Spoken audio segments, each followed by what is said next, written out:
Hello नमस्कार, मैं हूं धनसुख पालीवाल और लिंकिंग लॉस के बीच में आज एडवोकेसी गाइडेंस का एक शानदार चीज हम डील करने वाले हैं। अगले 5 मिनट के सेशन को ध्यान से देखिएगा। देखो जी, आपको पता है जब हम एक यंग एडवोकेट जब एलएलबी कंप्लीट करने के बाद में कोर्ट प्रीमाइसेस में जाता है तो उसके लिए सबसे बड़ा सवाल ये है कि अपना सीनियर वो किसे बनाए। अक्सर क्या पता होता है कि सीनियर चूज करने के लिए हम लोग रेफरेंस प्रणाली को यूज करते हैं, रेफरेंस सिस्टम। कि पापा ने बोला कि बेटा मेरे वो जान पहचान के वहां पे चला जा, भैया ने बोला कि हाँ मेरा एक दोस्त वकालत करता है उसके पास चला जा, वगैरह वगैरह, या फिर मेरी फ्रेंड वहां पे ज्वाइन कर रखा है तो उसके चक्कर में मैंने भी वहां पे एडवोकेसी ज्वाइन कर ली। तो हम लोग रेफरेंस सिस्टम के आधार पर अपने सीनियर को चूज करते हैं। बुरा मत मानिएगा, लेकिन सबसे खराब जो सिस्टम होता है वो ये जो होता है, ओके। रेफरेंस के आधार पे टैलेंट को एक तरीके से कत्ल कर दिया जाता है। तो आज मैं आपको बताने वाला हूं टैलेंट के बेसिस पर अपना सीनियर कैसे चूज किया जाए, ठीक है। ज्यादा नहीं, सिर्फ 5 मिनट मुझे आपको चाहिए। अब मेरे पास में गूगल ब्राउजर है, मैं यहाँ पे क्या करूंगा, हमारे इंडिया के अंदर सिस्टम फॉलो किया जाता है कि हर डिस्ट्रिक्ट कोर्ट की एक वेबसाइट है जो बनी हुई है, .gov.in इसका प्रीफिक्स है जो इस्तेमाल किया जाता है। जैसे एग्जाम्पल के लिए मैं जोधपुर से बिलोंग करता हूं, तो यहां पर अगर मैं सर्च करता हूं जोधपुर डिस्ट्रिक्ट, तो जोधपुर डिस्ट्रिक्ट कोर्ट, सिंपली मैंने यहाँ पे क्या कर दिया, गूगल में टाइप किया। आप अगर किसी अन्य शहर से बिलोंग करते हो तो आप अपने शहर का नाम डायल करता है। जैसे आगरा से हो तो आगरा डिस्ट्रिक्ट कोर्ट, जैसे मुजफ्फरनगर से तो मुजफ्फरनगर डिस्ट्रिक्ट कोर्ट, इस तरीके से जयपुर से हो तो जयपुर डिस्ट्रिक्ट कोर्ट वगैरह। तो आपके सामने ये वेबसाइट आ जाती है। अगर आप ध्यान से देखेंगे तो यहाँ पे लिखा हुआ है जोधपुर.dcourt.gov.in। इस वेबसाइट में गए, यहाँ पे हिंदी इंग्लिश दोनों ऑप्शन होते हैं। तो मैंने यहाँ पे क्या कर दिया, सपोज करो इंग्लिश ऑप्शन है जो चूज कर दिया फॉर इन्फॉर्मेशन। वैसे सबऑर्डिनेट कोर्ट के अंदर प्रोसीडिंग हिंदी के अंदर होती है। तो यहां पर गया मैं, यहां पे ये फॉर्मेट बिल्कुल जितने भी भारत के डिस्ट्रिक्ट कोर्ट है सेम फॉर्मेट इस्तेमाल है जो किया जाता है। यहां पे सर्विसेज का ऑप्शन, सर्विसेज के अंदर कोर्ट ऑर्डर का ऑप्शन। कोर्ट ऑर्डर के अंदर आपके पास 4 विकल्प है, case number, order date, court number और पार्टी नेम। इससे पहले मैं इसको क्लिक करूं, मैं आपको एक बात बताना चाहता हूं। मुझे बताइए कि एक जज को जिस तरीके से उसके जजमेंट से जाना जाता है, एक वकील को भी तो इसीलिए जाना जाता है ना कि उसने कितने केसेस के अंदर जो है मामला डिक्री कराया, कितने केसेस के अंदर उसने मामला फेवरेबल तरीके से डील किया, या फिर किस केस के अंदर उसने अपना बेस्ट एफर्ट, बेस्ट आउटपुट है जो दिया। कैसे पता चलेगा? तो ये हमें पता चलता है उसी जजमेंट से जो कोर्ट ने दे रखा है। मान लीजिए कोई XYZ वकील साहब है। अब XYZ वकील साहब किसी पर्टिकुलर कोर्ट में पिछले 10 साल से 15 साल से क्या कर रहे हैं, प्रैक्टिस है जो कर, तभी तो वो सीनियर कहलाएंगे ना। कोई 1 2 साल 3 साल की प्रैक्टिस करने के बाद कोई सीनियर थोड़े ना बनता है। 10 साल तो कम से कम प्रैक्टिस के चाहिए होते हैं। तो 10 साल की प्रैक्टिस में उन्होंने कई सारे ऑर्डर कोर्ट से निकलवाए होंगे, कई सारे जजमेंट कोर्ट से डील जो करवाए होंगे। तो हमें क्या करना है, नंबर 1, स्टेप नंबर 1, हमें जिस कोर्ट को ज्वाइन करना है उस कोर्ट का पूरा कच्चा चिट्ठा ऑब्जर्व करना चाहिए जजमेंट के पॉइंट ऑफ व्यू से। इस वेबसाइट में आपको कोर्ट जाने की भी जरूरत नहीं है। आप कोर्ट जाए बिना भी किसी भी वकील का पूरा कच्चा चिट्ठा निकाल सकते हो अगर उनके नाम के कोई जजमेंट है तो।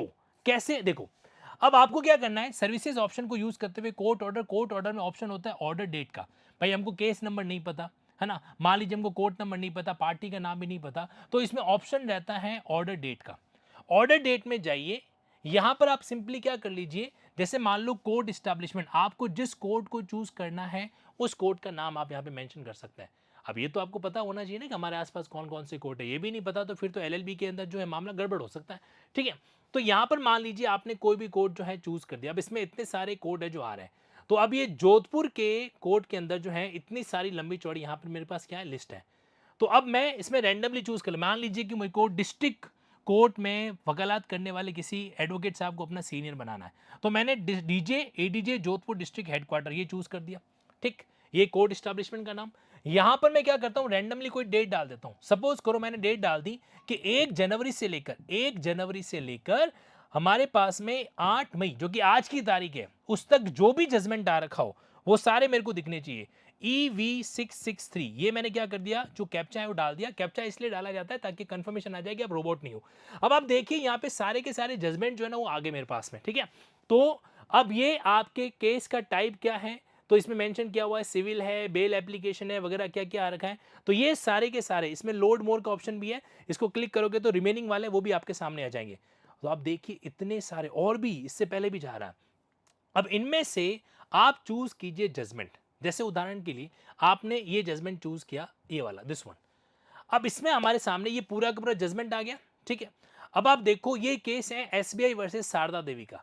इसके अंदर वकील साहब कौन है? विद ड्यू रेस्पेक्ट, अगर आप इस वीडियो को देख रहे हैं और यहाँ पर जो वकील साहब के नाम से आपका कोई कोइंसिडेंटल रिलेशन क्रिएट हो रहा है, तो मेरा इंटेंशन किसी भी वकील साहब की डिग्निटी के प्रति जो है वो प्री जुडिशियल इफेक्ट क्रिएट करने का बिल्कुल भी नहीं है। ये सिर्फ हम एजुकेशनल पर्पज के लिए यूज कर रहे हैं। अब मान लीजिए यहाँ पे जीके चांडा जी है इस केस के अंदर, तो जीके चांडा जी हैं, साथ साथ श्री ओम प्रकाश जी फड़ोदा हैं, तो अब इनके द्वारा जो केस प्लीड किए गए थे उसका निर्णय आपके सामने।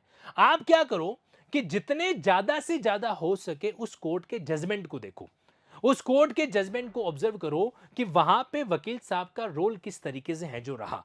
पहला तरीका कि भाई केस जीता के हारा, पहला तरीका। दूसरा तरीका कि अगर जीता तो केस कितना स्ट्रांग था कितना वीक था। अगर एक वीक केस है, वकील साहब जीत भी गए और आप ये सोच के उनको ज्वाइन कर रहे हो कि इन्होंने केस जीत रखा, तो भी मजेदार बात नहीं है।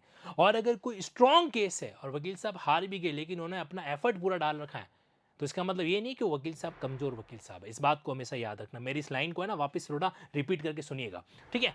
तो यहां पर हमारे सामने क्या आ रहा है, इस तरीके से ये केस है। तो मैं ये आपसे निवेदन कर रहा हूं कि आप है ना रैंडमली जितने केसेस हो सके उतने केसेस को पढ़िए, उतने जजमेंट को, तो आपको उस कोर्ट में डील करने वाले कई सारे एडवोकेट्स के बारे में जानकारी मिलेगी। अब जैसे मैंने एक जजमेंट और यहाँ पे ओपन किया, तो इस केस में यहाँ पर आपके सामने चित्तरंजन सिंह वर्सेज राजस्थान राज्य ये मामला आ रहा है। तो जरिए पीपी है यहाँ पे, और इनके केस में ये जो मामला है, इनके केस के वकील साहब जो है कौन है ये देखिए, तो जेके गहलोत जी हैं और साथ ही साथ किशन लाल गेवा जी जो हैं, जो क्या कर रहे हैं एक तरीके से अपर लोक अभियोजक के रूप में जो है डील जो कर रहे हैं। अब आप समझो इस बात को कि इन एडवोकेट्स के माध्यम से हम ये जान सकते हैं कि इनका एडवोकेसी का फील्ड क्या है। अब आपके पापा जी ने कहा कि बेटा जो है ये शर्मा जी हैं मेरे मित्र हैं, मैं इनको फ़ोन करता हूँ, इनका ऑफिस ज्वाइन कर लो। अरे शर्मा जी के नाम के निर्णय तो निकालो, देखो तो सही। मुझे एक बात बताओ, आज हमें अगर ऑफिस में के अंदर प्योन भी रखना होता है तो हम उसका इंटरव्यू लेते हैं कि नहीं लेते हैं? तो वाई शुड नॉट, मतलब जो है जिस सीनियर को हमें चूज करना है। अच्छा देखो, सीनियर का रिश्ता ऐसा होता है कि वो आपको वकालत सिखाएगा ही सिखाएगा, है ना? या तो आपकी वकालत शानदार कर देगा या फिर आपकी वकालत बदहाल कर देगा, दोनों में से एक चीज़ है जो होगी। अच्छा सीनियर मिल गया तो लाइफ चंगे चंगे, और नहीं तो मामला गड़बड़ है जो हो जाता है। इसीलिए आप इस पैटर्न से, इस तरह से वेबसाइट को डील करते हुए, अगर सोचो आपने साल भर 2 साल के अलग अलग जजमेंट निकाले, 7 दिन घर पे बैठ के रिसर्च की, पता चला कि हाँ भाई इनका जजमेंट ठीक है, उनका जजमेंट ठीक है, वगैरह वगैरह, ऑब्जर्वेशन किया, नहीं समझ में आता है तो जिनसे आप पढ़ाई कर रहे हो, आप जहां कहीं पर भी जुडिशरी गाइडेंस की तैयारी करते हो, जहां कहीं से भी आपने जुडिशरी की क्लासेस कर रहे हो या फिर आपके कॉलेज के प्रोफेसर है, उनके पास बैठ के जजमेंट को पढ़िए, है ना? और मुझे मेरे ख्याल से कोई भी टीचर ऐसे मना नहीं करेगा इस चीज को डील करने के लिए। तो वहां से पता है क्या होगा, आपको वकील साहब का आइडिया मिलेगा। And I am honestly telling you, ये एक लॉजिकल तरीका है सीनियर को डील करने का, कि जजमेंट के आधार पे आप उनकी प्रैक्टिस के आधार पे डिसाइड कर रहे हो कि हमें किस सीनियर को ज्वाइन जो करना चाहिए। और भी कई बातें हो सकती हैं, लेकिन एक छोटा सा एग्जाम्पल मैंने आप लोगों के सामने यहाँ पर दिया है। इनफैक्ट जो हम लोग एडवोकेसी गाइडेंस प्रोग्राम डील कर रहे हैं ना, मैं आपको बताना चाहता हूँ सक्सेसफुली मैंने एजीपी 1.0 जो है आप सभी के प्यार और स्नेह से कंप्लीट किया, और अभी एजीपी 2.0 मैंने 30 तारीख से क्या किया, स्टार्ट है जो किया है, और इसमें भी शुरुआत के 10 दिन मैं दे रहा हूं पर्सनल काउंसलिंग को, हर कैंडिडेट से, हर युवा अधिवक्ता से 1-to-1 उनसे बातचीत है जो हो रही है, ताकि उनका ओरिएंटेशन भी मैं जान सकूं।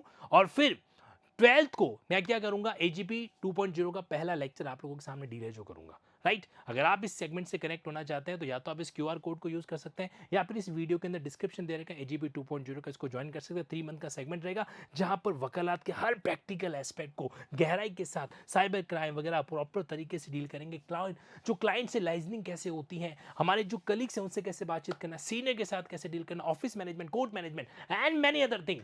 हमारे बीच में रिटायर्ड जजेस भी होंगे और प्रैक्टिसिंग एडवोकेट भी होंगे, जिनके जरिए हम कोर्ट के एटिकेट्स को और कोर्ट के मोनेटाइजेशन को अपने दम पे, अपने टैलेंट के बेसिस पर किस तरीके से हम क्लाइंट से अपना फीस ले सकते हैं, वो सारी बातें सीखेंगे। So don't miss it. Thank you so much. मैं उम्मीद करता हूँ ये सेशन आपके लिए यूजफुल होगा। अगर हाँ तो मुझे कमेंट बॉक्स में ज़रूर इसका फीडबैक दीजिएगा। Thank you.